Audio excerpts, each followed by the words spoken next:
Bien, bonsoir. Dans l'actualité, la primature qui a changé de locataire depuis cet après-midi. Aminata Touré s'est réjouie de l'organisation de son prédécesseur qui, à ses yeux, lui permettra justement de poursuivre le travail sans difficulté. L'invité de ce journal, un ancien ministre du Plan sous Diouf, Ibrahim Sall, nous parlera de ce département dépoussiéré par le nouveau Premier ministre du Sénégal. Retour sur l'horreur sur la route de Ngor. Le week-end dernier, cette jeune dame de 29 ans écrasée par un chauffard qui a pris la fuite. Dans l'actualité également, le sit-in du syndicat autonome des enseignants du supérieur, le SAES, qui réclame des indemnités à l'État du Sénégal.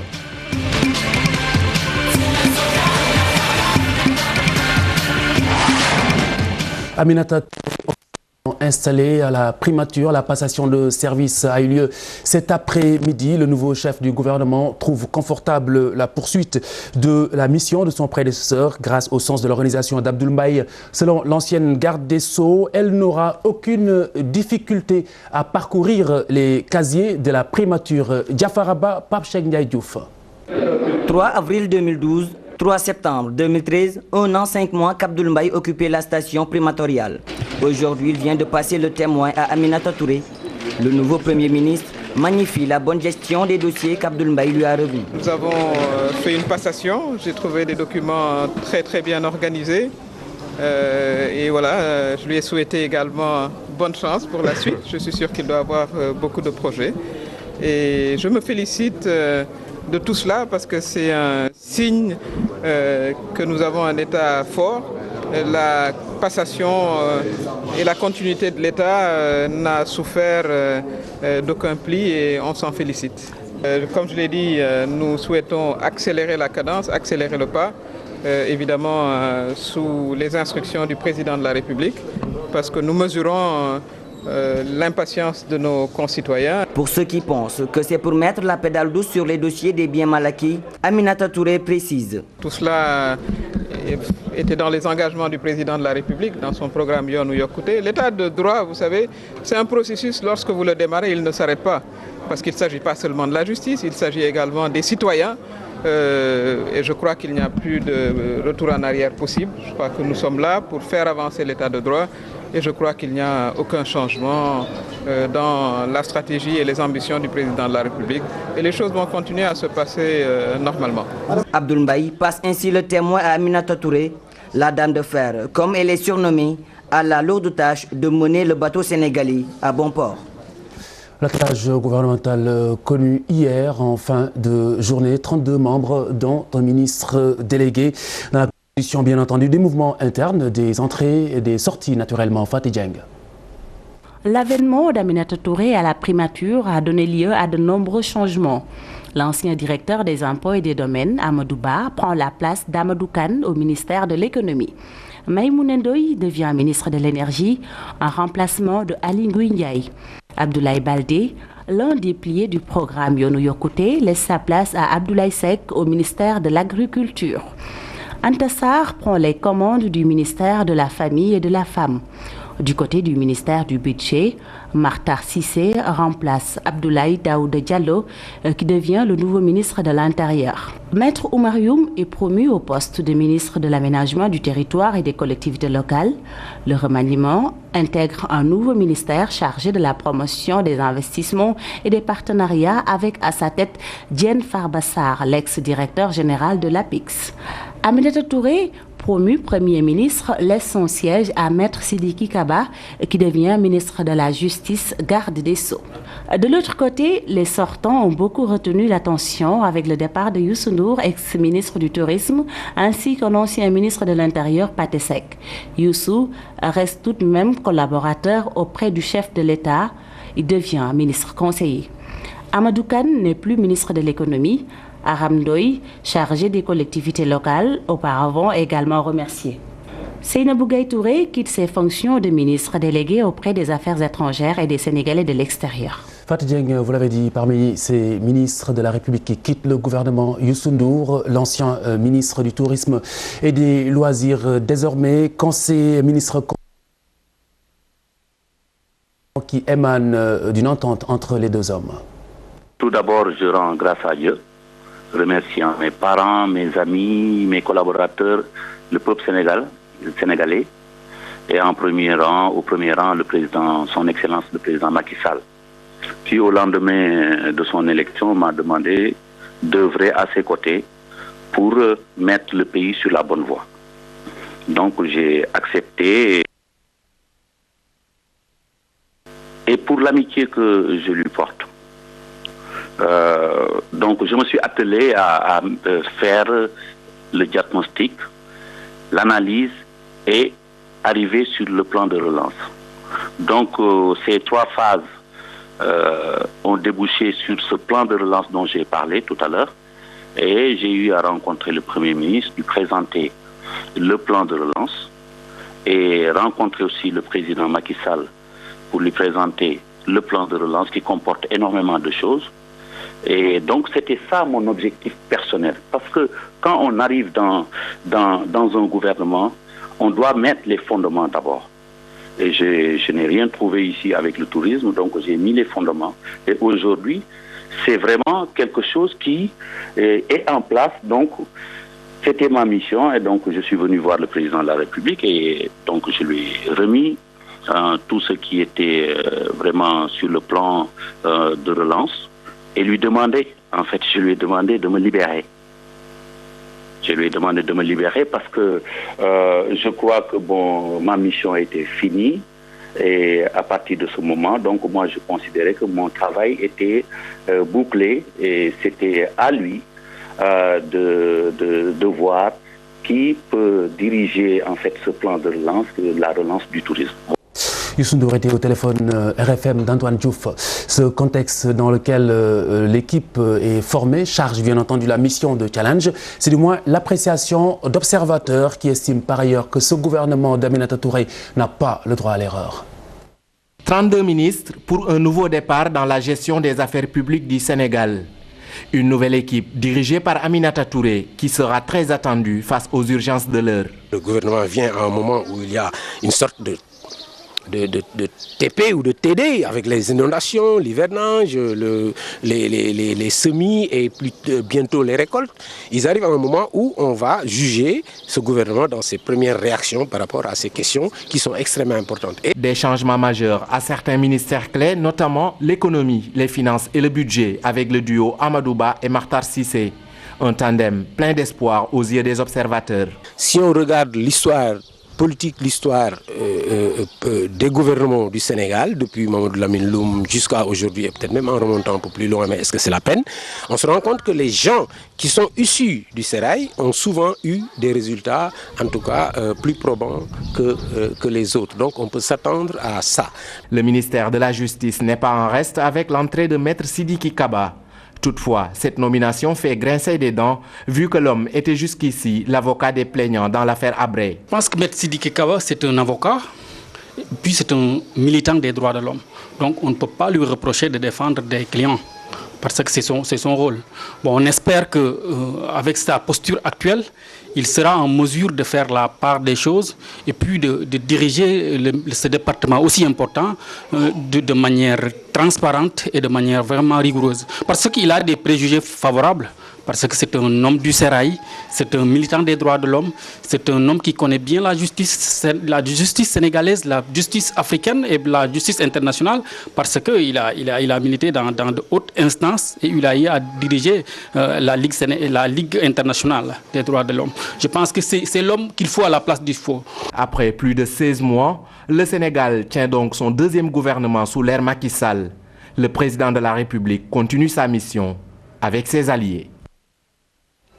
Nous reviendrons sur cette actualité avec l'invité en fin d'édition, Ibrahim Sall, et ancien ministre du Plan. Vous le savez, ce département qui revient effectivement dans ce nouveau gouvernement dirigé par Aminata Touré.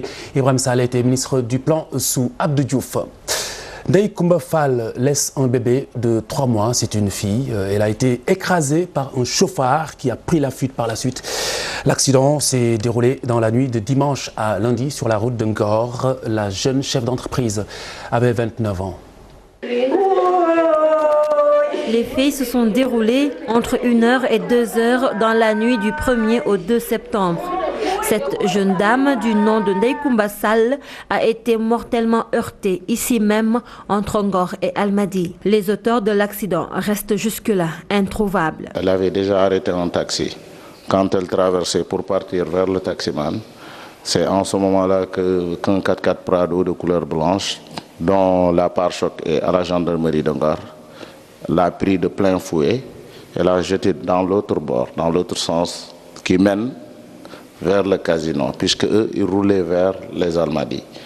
Et ils ne se sont pas arrêtés, ils avaient augmenté leur musique. C'est en ce moment que le taximan qui l'avait arrêté pour le prendre les a suivis. Ils étaient plus forts puisque la voiture qu'ils ont, le taximan ne pouvait pas les rattraper. Et il a dit qu'il n'avait pas vu de plaque dans la voiture. De cette façon, il est retourné sur ses pas pour nous dire qu'il n'a pas pu avoir la voiture. Sa famille et ses proches sont aujourd'hui dans la consternation.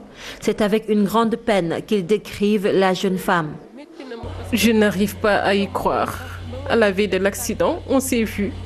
Et puis 1 heure après, on m'a appelé pour me dire qu'elle a eu un accident. Cela me surprend beaucoup. Ils prennent une mère de famille qui laisse derrière un enfant de 2 ans et un gosse de 3 mois. Donc, une bonne femme qui était vraiment travailleuse et rigoureuse, qui avait créé des emplois, qui aidait des jeunes femmes. Elle était comme une grande sœur pour moi, une personne à part entière. Elle ne se fâchait contre personne. Même nous, ses employés, on ne peut rien lui reprocher. À chaque fois, elle nous exhortait toujours à travailler dur pour entretenir nos parents, mais aussi à s'abstenir et de croire fort en nous. C'est la première fois que je vois une femme aussi gentille et généreuse. Koumba Sall, comme l'appellent ses amis, était âgée de 29 ans. La jeune dame est propriétaire d'un centre de massage. Ses employés éplorés regrettent sa disparition et lancent un vibrant appel à ceux qui ont commis l'accident. Cela peut arriver à tout le monde. Le gouvernement doit prendre des mesures nécessaires pour que cela ne se reproduise plus. Heurter quelqu'un sur la route et puis s'enfuir, ce n'est pas bien.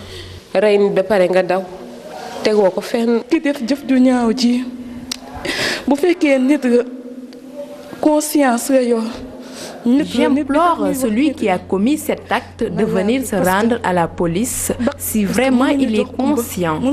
C'est la moindre des choses. Certes, il ne pourra pas nous rendre Koumba car c'était peut-être son destin.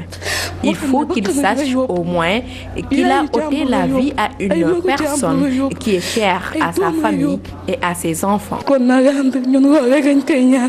Ndeye Koumba Sall est décrite comme une femme entreprenante. Elle était mariée et laisse derrière elle 2 enfants, dont une petite fille de 3 mois. Appel à témoins pour mettre la main sur ce chauffard. Le sit-in du SAES ce matin, les membres du syndicat autonome des enseignants du supérieur réclament des indemnités de recherche, de voyage d'études également. Ils réclament également, ils demandent aux autorités de revoir le budget de l'UCAD, de l'Université Cheikh Anta Diop de Dakar. Mohamed Dieng, Ibrahim Djoumaba. Les enseignants de l'université Cheikh Anta Diop de Dakar affiliés au syndicat autonome de l'enseignement supérieur sont très remontés contre les autorités universitaires. Ils ont tenu un sit-in devant le rectorat pour dénoncer la situation dans laquelle ils sont plongés. Les enseignants de Dakar sont vraiment les moins bien considérés du système de l'enseignement. C'est Shanghai, au niveau Shanghai, et vous avez donc des enseignants ici qui sont les plus pauvres du système de l'enseignement. Donc ça revient à montrer déjà l'urgence, et le SAES au niveau national l'a toujours dit, il faut qu'on harmonise les traitements au niveau des universités. Donc que vous voyez, on a beau attirer l'attention du président, du ministre, du premier ministre sur le système de l'enseignement en leur montrant que la voie qu'ils sont en train de... On accuse l'État carrément parce que justement l'État est actuellement aveugle et ils ont une politique de détruire l'enseignement supérieur public. Le représentant du recteur a tenté toutefois de les rassurer. Il a promis la satisfaction des revendications du SAES, campus de Dakar. La situation a favorablement évolué. Les primes de recherche Donc les chèques de prime de recherche ont été signés et sont déposés dans les banques ce matin. Pour ce qui est des voyages d'études, les bons ont été récupérés et sont en train d'être traités par les agents. Et qu'au plus tard samedi, ces bons seront dans les facultés. Malgré les explications fournies par l'intérimaire du recteur, le syndicat autonome des enseignants reste vigilant. Le représentant du recteur est venu s'adresser à nous pour dire que les questions qui principalement ont fait l'objet de notre cité sont en voie d'être résolues. Mais le SAES tient par ma voix à dire que les promesses qu'il a tenues, eh bien, ces mêmes promesses nous ont été tenues par le recteur lui-même. Pour cette raison, nous avons demandé à ce que ce mouvement soit suspendu et que les camarades reprennent, pour ceux qui sont toujours en enseignement, leurs enseignements, les recherches, mais aussi les encadrements. L'université Cheikh Anta Diop de Dakar est sur plusieurs fronts, allant des revendications syndicales des enseignants aux multiples bras de fer entre l'État et les étudiants. Ceci peut influer négativement sur l'ouverture prochaine des classes. Issue heureuse du bras de fer entre le Centre des œuvres universitaires de Dakar et les étudiants de la faculté des lettres donc de l'université. À l'origine, la fermeture des résidences universitaires que les étudiants avaient énergiquement désapprouvé. Pape Khalindia et Memouna Ndiaye, Djouma Sow. C'est finalement les étudiants qui ont eu le dernier mot. La fermeture du campus, initialement prévue au 6 septembre, est repoussée à une date ultérieure. La décision émane du Centre des œuvres universitaires de Dakar. L'année dernière, nous avons eu à accompagner les étudiants presque 12 mois sur 12. Cette année aussi, le même scénario s'est répété, particulièrement au niveau de la faculté de lettres qui doit poursuivre ses cours jusqu'au 30 septembre.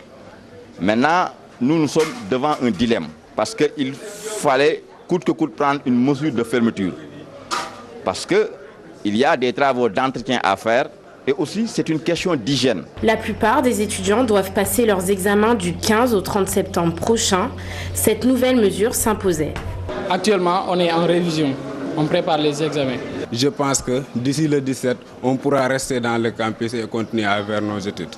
Nous, les étudiants, non, nous n'avons pas proposé une date, nous n'avons pas à proposer une date encore. Nous lui restons maintenant le choix de choisir entre laisser les étudiants au campus pour qu'ils puissent faire normalement leur examen ou bien de les chasser du campus et d'attendre à des mouvements. Pour l'heure, la date de fermeture du campus reste à déterminer. Les étudiants, quant à eux, demandent une concertation entre les acteurs de l'université Cheikh Anta Diop. Ils n'ont qu'à appeler les étudiants essayer de voir une date qui nous arrange. GFM, le groupe Futur Média, lance officiellement son site internet www.gfm.sn, le site d'information avec une rédaction web autonome qui ouvre des fenêtres sur la TFM, la RFM et l'Observateur. Lancement à l'occasion du 11e anniversaire du groupe. La cérémonie est en cours, nous y reviendrons. Les sports dans un instant.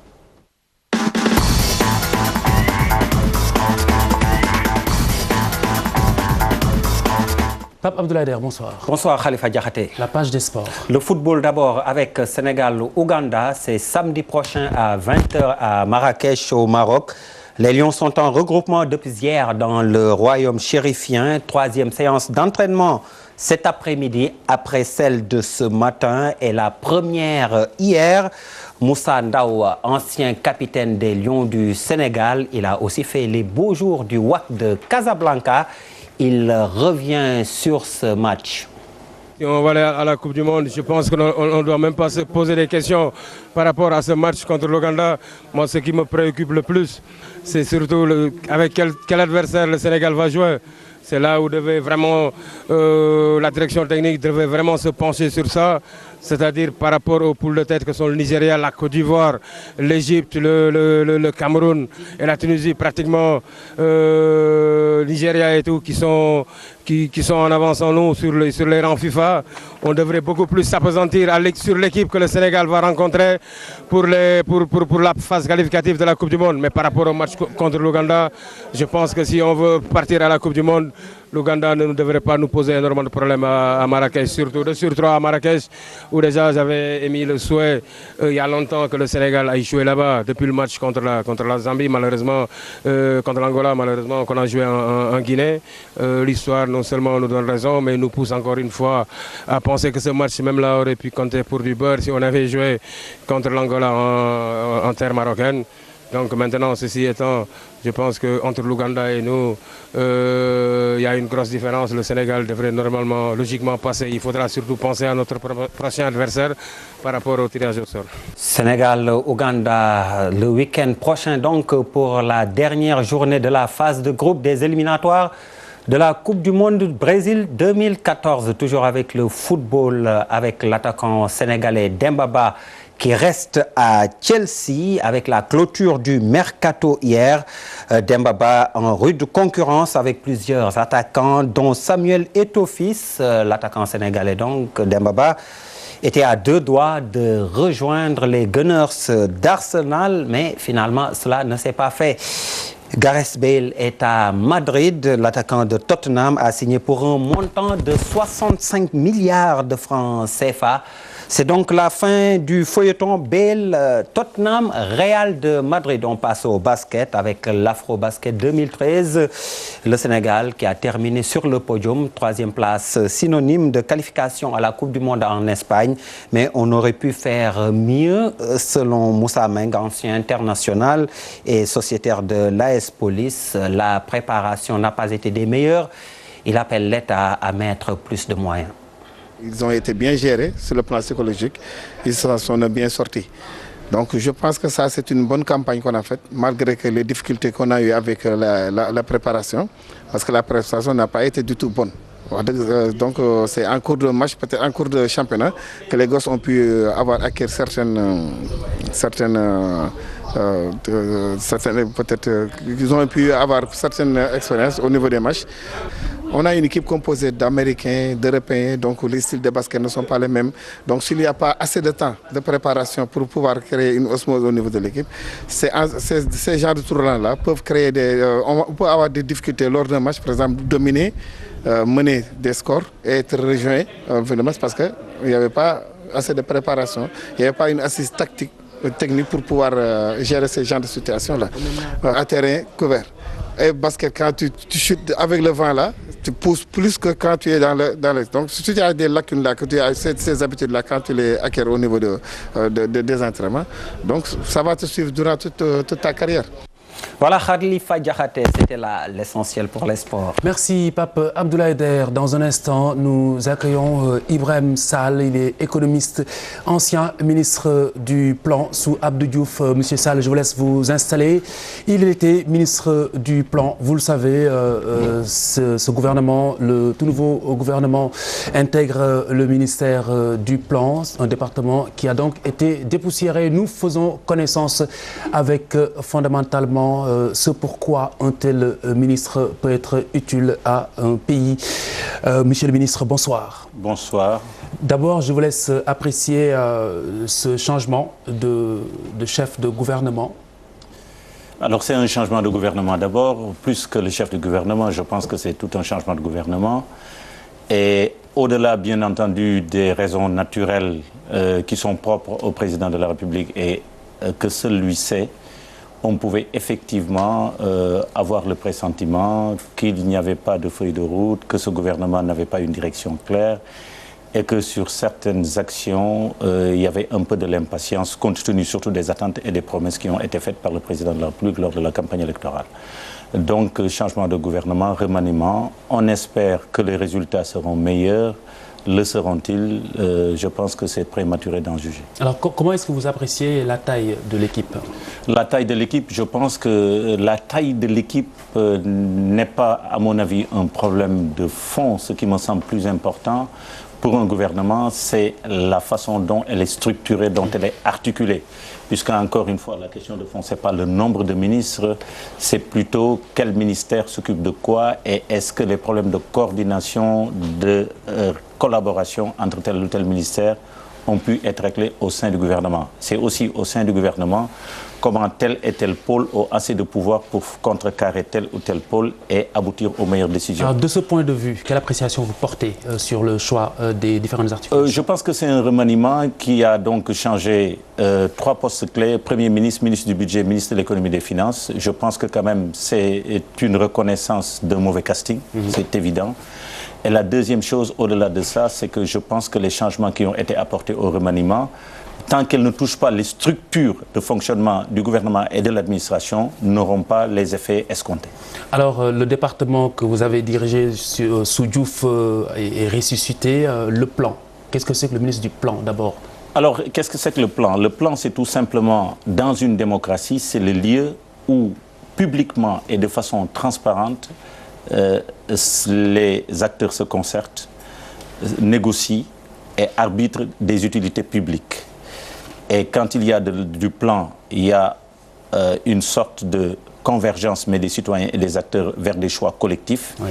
Et quand il n'y en a pas, et effectivement, ou on va dans tous les sens, ou bien on se soumet à la volonté de dictature ou de quelques individus qui prennent les décisions en fonction d'intérêts privés à la place des choix publics. Mais ce que je voudrais dire, c'est que créer un ministère du plan n'est pas ressusciter les processus de planification. Ça va plus loin que ça. On peut créer un ministre du plan comme on peut instrumentaliser un ministère du plan. On peut créer un ministère du plan en faisant de la planification par la pointe des pieds ou en rasant les murs. C'est jamais ce qu'il y a de bon et ce qu'il y a de mieux à faire. Plus important que la création du ministère du plan, c'est la vision même que le président de la République a du plan et du rôle qu'il doit jouer. La deuxième chose, c'est la façon dont le plan au sein du gouvernement va avoir une légitimité pour s'imposer, pour arbitrer, pour organiser cette fameuse concertation dont je parle.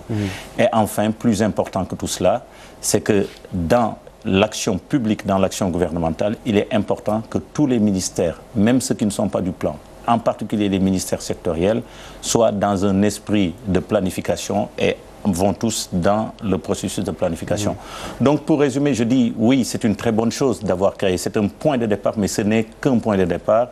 La création d'un ministère du plan ne veut pas nécessairement dire que la planification va retrouver ses lettres de noblesse. Alors, est-ce qu'on peut craindre ou pas un conflit entre notamment le plan, l'économie, celui du budget du plan? Oui, mais c'est évident qu'il y a un conflit latent. D'abord, il y a un conflit qui est toujours universel entre le long terme et le court terme. Le plan représente le long terme et les finances représentent le court terme. Ça, c'est la première considération. Et il faut aller plus loin et expliquer que cela est d'autant plus exacerbé que les hommes politiques ne s'occupent que de très court terme. Donc, pour un planificateur qui s'occupe de l'avenir des générations futures ou de l'avenir de la démographie, il n'est pas sur la même longueur d'onde que quelqu'un qui s'occupe des recettes de demain après-demain. Mais je vous donne un exemple très simple. Un douanier sera heureux de taxer des conteneurs et de faire rentrer de l'argent immédiatement. Le planificateur va se dire quel type de bien on est en train d'importer. Est-ce que c'est la poubelle d'Italie? Est-ce que ça nous empêche d'avoir des industries pour les générations futures? Donc vous voyez le genre de débats qui peuvent exister au sein d'un gouvernement. C'est vrai que dans un tel débat, le président de la République arbitre avec sa vision, ou le Premier ministre arbitre dans ses décisions quotidiennes, ou alors au pire des cas, le ministère de l'économie pourrait servir une sorte de tampon. Mais dans le cas de l'espèce, on a une situation assez curieuse où c'est deux régies financières de recettes qui montent aux finances et à l'économie. Donc je pense qu'on peut prévoir et on peut anticiper des conflits au plus, sinon des frustrations qui peuvent arriver à des difficultés dans les arbitrages, dans les décisions et dans les mesures futures qui vont être prises. Alors là, ça devient intéressant. Du coup, la question que j'ai posée va porter justement sur le choix de faire revenir ce département face à l'exigence de célérité dans la gestion du pays. Est-ce donc ce serait une sorte de contrepoids? Oui, alors sur la célérité, c'est deux choses. C'est-à-dire que le plan, il est là pour baliser l'horizon, pour donner une vue de là où on va aller, c'est pour mettre les balises et disons, la lumière et pour éclairer la voie. En fait, c'est une marque de lucidité face à cette exigence de célérité. Mais enfin, le plan non seulement dégage l'horizon, mais clarifie et en même temps donne les pistes et met des garde-fous. Donc, permet de maîtriser un peu le processus de développement économique et de l'organiser. La célérité, c'est autre chose. Et je pense que dans ce remaniement, on donne des mauvaises raisons pour de mauvaises causes. Et en tout cas, pour des choses qui n'ont absolument rien à voir. La question de la célérité d'un gouvernement renvoie d'abord à deux choses. D'abord, à la qualité de l'équipe qui compose le gouvernement. Par exemple, dans un gouvernement où vous avez 2/3 de grands commençants ou grands apprenants, vous ne pouvez pas avoir de la célérité. Dans un gouvernement où vous avez un chef de gouvernement qui n'a pas une vision globale des choses pour animer le mouvement, il y aura des problèmes de célérité. Mais mieux, le plus important, ce n'est même pas le gouvernement, c'est l'administration en réalité. Ce qui fait que les actions vont être vite mise en œuvre. Ce qui fait que la politique du gouvernement va être rapidement exécutée. Mais ce n'est pas les ministres, c'est l'administration. Or, sur ce point-là, il y a deux choses à faire. Il y a premièrement une grande réforme de l'État qu'il faut faire, mais sérieusement, mais pas comme on l'a fait jusque-là. Et de l'autre côté, il y a un audit des compétences qu'il faut faire au niveau de l'administration public de notre pays, parce que c'est une administration qui a été décimée et qui continue d'être décimée depuis 12 ans pour des raisons politiques, parce que les meilleurs sont écartés, parce que tout simplement, ils n'ont pas la carte ouvertement ou de façon non ouverte. Donc je pense que sur la célérité des actions, on désigne du doigt les mauvaises personnes, mais la véritable réalité pour la célérité, c'est deux choses. C'est une vision claire du président de la République. Quand je dis une vision claire, c'est pas seulement des promesses, mais des promesses qui sont réalisables. Donc il faut que toutes les propositions qu'il ait faites pendant la campagne soient des propositions réalistes et réalisables. Deuxièmement, il faut que le Premier ministre puisse le traduire en planification stratégique opérationnelle avec des horizons, des responsables et des échéances. Et derrière, une administration qui colle, qui marche parce qu'elle a été réformée, parce qu'elle a des femmes et des hommes compétents. Et c'est tout ce processus. Vous voyez donc que ce n'est pas une question de sortir un tel, faire entrer un tel qui peut régler les problèmes, mais du Sénégal et surtout de la lenteur, et notamment la lenteur dans les réponses sur ce que l'on appelle la demande sociale. Justement, à l'entame de votre propos, vous sembliez dire que ce changement est intervenu suite à une certaine pression de la demande sociale. On est d'accord ou pas? Je ne sais pas. Il y a deux hypothèses. La première hypothèse, c'est l'hypothèse de la demande sociale. Penser que l'emploi n'est pas... On n'a pas créé suffisamment d'emplois. Penser que la croissance est encore trop faible. Penser qu'il y a des réponses à donner aux inondations et à tout ce genre de questions, ça peut effectivement expliquer le remaniement. Mais il y a autre chose aussi, mais il y a la thèse politique, il y a l'hypothèse politique, qui est le fait que le président de la République, qui est chef de parti, qui a une majorité vers des élections locales, il a envie de mieux tenir son parti, et on a vu que beaucoup de personnes sont parties à la faveur de militants du parti. Ça aussi, c'est une lecture politique qui n'engage que lui, et qui engagera sa responsabilité dans 5 ans, lorsque les Sénégalais seront amenés à renouveler son bail ou à le remercier. Alors, Abdoulaye Wade s'est passé de ce département pendant 7 ans ou plus, donc était-ce opportun de revenir là-dessus? C'est opportun, encore une fois, parce que les dérives que nous avons connues sur l'ANOCI, sur le FESMAN, sur le mouvement de la Renaissance et sur des milliers de milliards d'investissements qu'on aurait pu, en un moment où la Côte d'Ivoire, notre principal concurrent dans la sous-région, était en guerre, capitaliser, qu'on aurait pu investir dans des domaines décisifs pour prendre le leadership de la sous-région n'a pas été fait. Et ce pays continue encore malheureusement à enregistrer, à manquer des tournants. Aujourd'hui, le ministère du Plan est créé, mais à mon avis, c'est loin de suffire parce que tout simplement, un ministère du Plan créé ex nihilo et seul et de façon idiosyncratique ne va pas résoudre les problèmes d'organisation économique et d'organisation de développement économique et social, mais du Sénégal. Alors, donc il faut autre chose. Il faut autre chose. Il ne faut pas le créer comme ça, comme une pièce qu'on vient patcher sur un corps déjà.